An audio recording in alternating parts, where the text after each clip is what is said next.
घमंडिया के ही घटक दल के नेता अरविंद केजरीवाल बेशरम नंबर वन, बेशरम नंबर वन, बेशरम नंबर 1। आलमगीर आलम के पीए के घर से 32-33 करोड़ रुपया मिलता है, नोटों का पहाड़ मिलता है, नोट गिनने की मशीन खराब हो जाती है लेकिन रुपया निकलता रहता है। क्या इस पे कांग्रेस पार्टी के अध्यक्ष खड़गे जी, राहुल गांधी, प्रियंका वाड्रा एक शब्द बोलेंगे? भ्रष्टाचार एक बहुत बड़ा मुद्दा है। और जब मैं यहां रांची आ रहा था तो दिल्ली में आप देख रहे हैं केवल सच। भाजपा के राष्ट्रीय प्रवक्ता श्री गौरव भाटिया जी का एक दिवसीय झारखंड प्रवास कार्यक्रम रहा। भाजपा के मीडिया सेंटर मारू टावर जो कि हरमू रोड में स्थित है, वहां पर भाजपा के राष्ट्रीय प्रवक्ता श्री गौरव भाटिया जी ने प्रेस वार्ता की। आइए सुनते हैं। सम्मानित पत्रकार बंधुगण, आज की इस प्रेस वार्ता में आप सबका हृदय से स्वागत, अभिनंदन। और आप सबको मालूम है कि अभी 1 घंटा पहले अचानक मौसम थोड़ा खराब हुआ, इसलिए फ्लाइट को लैंड करने में स्वाभाविक रूप से जो विलंब होता है वो हुआ है। इसके कारण प्रेस वार्ता में भी विलंब हो रहा है। मैं इसके लिए आप सबसे क्षमा प्रार्थी हूं और ज्यादा समय न लेते हुए हमारे बीच मंच पर विराजमान हमारे पार्टी के राष्ट्रीय प्रवक्ता, उच्चतम न्यायालय में आप वरीय अधिवक्ता भी हैं, श्रीमान गौरव भाटिया जी, आपका मैं इस मीडिया सेंटर में आज की इस प्रेस वार्ता में स्वागत करता हूं, अभिनंदन करता हूं। साथ ही साथ मंच पर हमारे प्रदेश के प्रवक्ता श्री अवनेश कुमार सिंह जी और बहन राफिया नाथ जी भी उपस्थित हैं, मैं उनका भी स्वागत करता हूं। और ज्यादा समय न लेते हुए मैं अपने राष्ट्रीय प्रवक्ता श्रीमान गौरव भाटिया जी से आग्रह करता हूं कि आज के संदर्भ में आप सबके बीच अपनी बात रखें।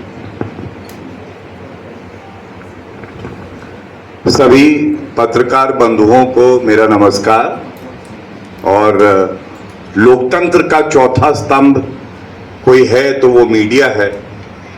थोड़ा देर हो गई, उसके लिए क्षमा प्रार्थी हूं, लेकिन ये जरूर कहूंगा जो इंतजार कराया है इस प्रेस वार्ता में, जो आपने इंतजार किया है, तो आपके आने का मकसद पूरा जरूर होगा। बड़ी जिम्मेदारी से सबसे पहले तो आंदोलनकारियों और बलिदान की भूमि झारखंड में आकर मैं गौरवान्वित महसूस करता हूं और भगवान बिरसा मुंडा जी को याद करके इस प्रेस वार्ता की शुरुआत करना चाहूंगा। ये हमारे लिए गर्व की बात है कि देश के यशस्वी प्रधानमंत्री जी ने हमेशा झारखंड को और झारखंड के जनता जो है उसको दिल में रखा है। भगवान बिरसा मुंडा को अपना आदर्श माना है। जनजातीय समाज के लिए हमेशा वो चिंतित भी रहे हैं और ऐसे ठोस कदम उठाए हैं जिससे कि झारखंड भी आगे बढ़े और जो जनजातीय समाज है उसका सशक्तिकरण। और शुरुआत मैं सकारात्मक बात करके करूंगा और फिर कुछ मुद्दे जरूर उठाएंगे। सबसे पहले तो भारत की जनता ने, झारखंड की जनता ने ये मन बना लिया है कि इस बार पुनः श्री नरेंद्र मोदी जी तीसरी बार देश के प्रधानमंत्री बनेंगे और जनता की सेवा जो कर रहे हैं उसको आगे बढ़ाएंगे। आपको एक बात बताता हूं और आप भी ध्यान देंगे, मीडिया चौथा स्तंभ होता है। इस पूरे चुनाव में 4 दौर का चुनाव जो है, 4 चरण का चुनाव जो है हो चुका है। कल 5वें चरण का मतदान है। केवल एनडीए और भारतीय जनता पार्टी है जिसको विश्वास है कि 10 साल का रिपोर्ट कार्ड जो नरेंद्र मोदी जी जनता के समक्ष रख रहे हैं, तो पुनः आशीर्वाद हमें मिलेगा। भाजपा की 370 प्लस आएंगी, एनडीए की 400 प्लस आएंगी और झारखंड में सभी सीटें 14 में 14 कोई जीतेगा तो वो एनडीए जीतेगा, भारतीय जनता पार्टी जीतेगी। लेकिन इसके विपरीत एक भ्रष्टाचारियों की फौज खड़ी हो गई है जो नरेंद्र मोदी जी और भारतीय जनता पार्टी को हराने का एक कुंठित प्रयास कर रही है। लेकिन यह कहना गलत नहीं होगा, इन सभी भ्रष्टाचारियों पर आदरणीय प्रधानमंत्री श्री नरेंद्र मोदी जी की ईमानदारी भारी पड़ रही है। अगर आप देखें, एक ऐसी ही भ्रष्टाचारियों की तिकड़ी झारखंड में भी है जिसमें जेएमएम, कांग्रेस पार्टी और चारा घोटाले के दोषित लालू प्रसाद यादव की पार्टी भी है। आज इनसे अगर कोई सवाल करता है कि आपकी सीटें कितनी आएंगी, आप भाजपा की बात छोड़िए, अपनी सीटें पहले बताइए, तो इनके मुंह में दही जम जाती है। इनके पास इतनी हिम्मत नहीं है कि अपनी सीटें बता दें, और ये टक्कर लेंगे उस नेता से जो हिमालय की चोटी की तरह खड़ा है, जिनके सामने ये सारे भ्रष्टाचारी बौने हैं, घुटने तक नहीं पहुंचते, जिसकी ईमानदारी गंगा जल की तरह पवित्र है। ये लोग सवाल उठाते हैं, सबसे पहले बात भ्रष्टाचार पे करते हैं। तंज बॉलीवुड की बात करते हैं। एक मूवी आई थी जिसमें कहा था क्राइम मास्टर गोगो। तो ये जो तिकड़ी है भ्रष्टाचार की, ये भी क्राइम मास्टर गोगो की ही तरह है। आया हूं तो खुद तो जनता का लेके जाऊंगा, मैं देने नहीं आया हूं, लेने आया हूं। और ये भ्रष्टाचार की जननी भारतीय राजनीति में कौन है? कांग्रेस पार्टी। जेएमएम ने उससे सबक लिया है और पूर्व मुख्यमंत्री हेमंत सोरेन, उन्होंने भ्रष्टाचार किया, 10 समन ईडी के आए, 10 समन। एक मुख्यमंत्री संविधान की शपथ लेके कहता है मैं संविधान की रक्षा करूंगा, पालन करूंगा। क्यों पूर्व मुख्यमंत्री जेएमएम के नेता हेमंत सोरेन जी थरथर कांपे जब समन आए? अगर कोई भ्रष्टाचार नहीं किया तो जवाब देते। और यह भी सत्य है कि उच्च न्यायालय से बेल नहीं मिली, सर्वोच्च न्यायालय में मामला लंबित है, 2.5 महीने हो गए जेल में है। यह किसका रुपया है?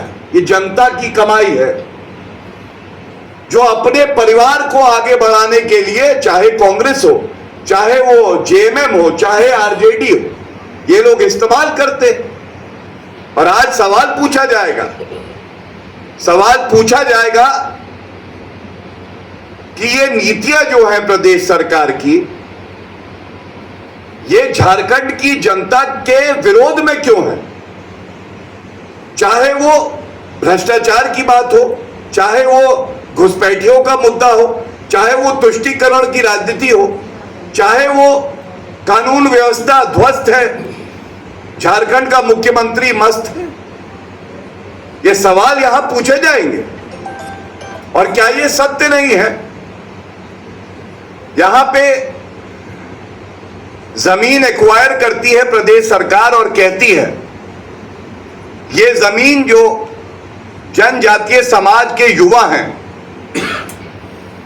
उनको आवंटन किया जाएगा कि वो इस पे उद्योग लगा सकें। लेकिन आवंटन किसको किया जाता है? आवंटन किया जाता है अपने परिवार के सदस्य को। हक किसका छीना जाता है? जो जनजातीय समाज के लोग हैं, जिनकी जमीन आप ऐसे एक्वायर नहीं कर सकते, उनके साथ भी आपने धोखा कर दिया। इसके बाद भ्रष्टाचार पे आलमगीर आलम,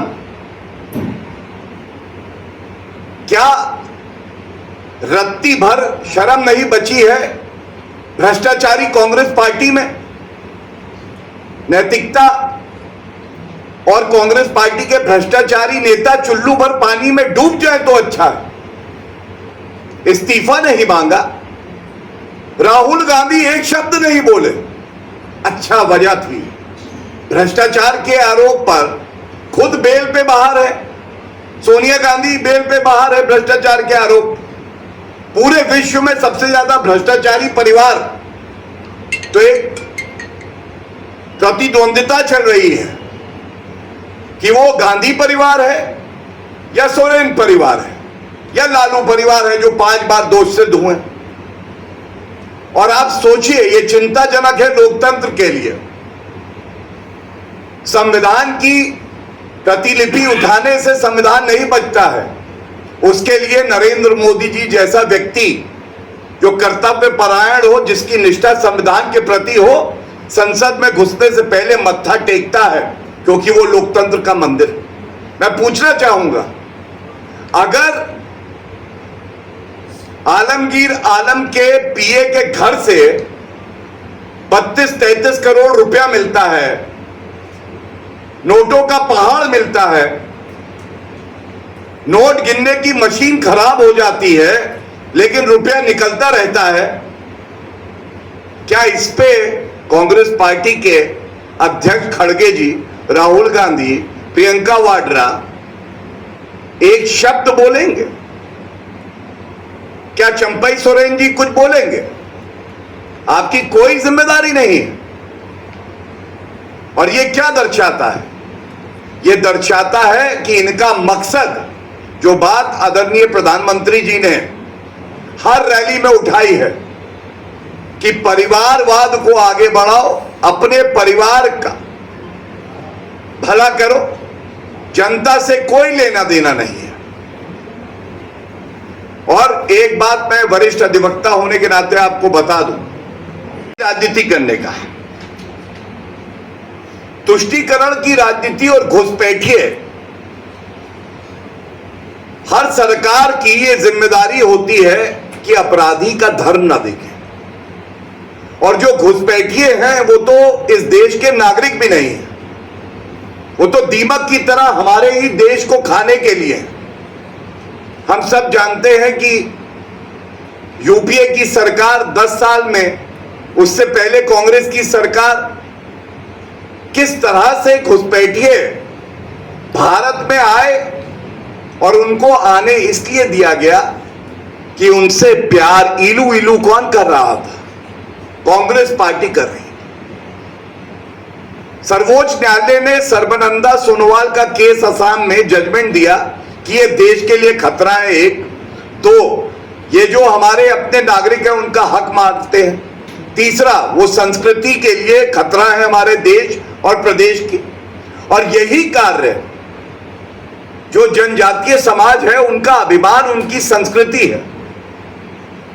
और ये सारे लोग जो हैं, ये हमारी बहनों के साथ क्या कर रहे हैं? धोखा करके, लव जिहाद करके उनका जो मूल रूप है उसको बदलने का कार्य कर रहे हैं, उनकी जमीन हड़पने का कार्य कर रहे हैं। और जब आहत होके हमारा भाई जो जनजातीय समुदाय से आता है पुलिस के पास जाता है, तो पुलिस चुप्पी साधे रहती है, क्योंकि इन घुसपैठियों में उनको अपना वोट बैंक दिखाई देता है। कानून व्यवस्था, अगर कोई धर्म के आधार पर किसी के साथ धोखा करता है, दुराचार करता है, एफआईआर होनी चाहिए, एफआईआर नहीं लिखी जाती। और इसीलिए आज झारखंड की सबसे बड़ी मांग यह है, हमारी संस्कृति को अगर कोई बचाए रख सकता है तो वो आदरणीय प्रधानमंत्री श्री नरेंद्र मोदी जी हैं। हम सब जानते हैं जनजातीय समाज से राष्ट्रपति द्रौपदी मुर्मू जी इतिहास लिख दिया। हम सब जानते हैं कि केंद्रीय मंत्रिमंडल में 8 मंत्री एसटी हैं, 12 मंत्री एससी समाज से आते हैं, 28 मंत्री ओबीसी समाज से आते हैं, 11 महिलाएं हैं। और यहां आप झारखंड में देखिए, जो केंद्र सरकार करना चाह रही है, एकलव्य मॉडल के स्कूल की हमारे छोटे भाई पढ़ सके, उनका भविष्य उज्जवल हो, उसमें भी रोड़े लगाती हैं। नहीं निकलेंगे, इनसे एक एक रुपया जनता का वसूला जाएगा और जेल की सलाखों के पीछे ये सड़ते रहे, क्योंकि इन्होंने जनता के साथ धोखा किया है। और महापर्व चल रहा है चुनाव का, जनता ही जनार्दन होती है। और हम सब जानते हैं, जैसे हेमंत सोरेन जेल की सलाखों के पीछे गए, इस चुनाव में भ्रष्टाचार एक बहुत बड़ा मुद्दा है। और जब मैं यहां रांची आ रहा था तो दिल्ली में घमंडिया के ही घटक दल के नेता अरविंद केजरीवाल, बेशरम नंबर 1, उनको अंतरिम जमानत मिली है, उन्होंने इस्तीफा नहीं दिया। तो ये क्या कहता है?